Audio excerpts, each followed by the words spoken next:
È in una strada laterale questo supermercato di Bagnoli di Sopra, dove ieri sera, poco dopo le 19, due rapinatori hanno fatto irruzione con il volto coperto da un passamontagna e una pistola in pugno. Momenti di terrore per la cassiera e la responsabile di turno che erano all'interno e i pochi clienti presenti a ridosso dell'orario di chiusura, due tra le corsie e gli scaffali, due entrati durante il colpo.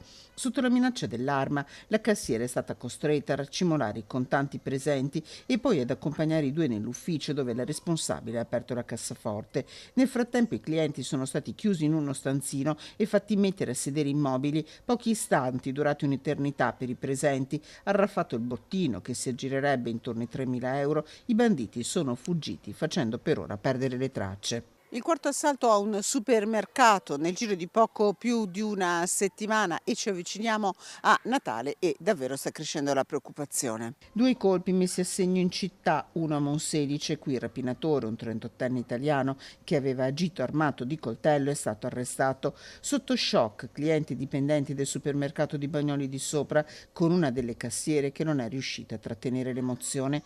Intanto, e caccia ai banditi, indagini sono in corso da parte dei carabinieri della compagnia di Abano Terme, che stanno passando al setaccio le immagini delle telecamere di sorveglianza della zona.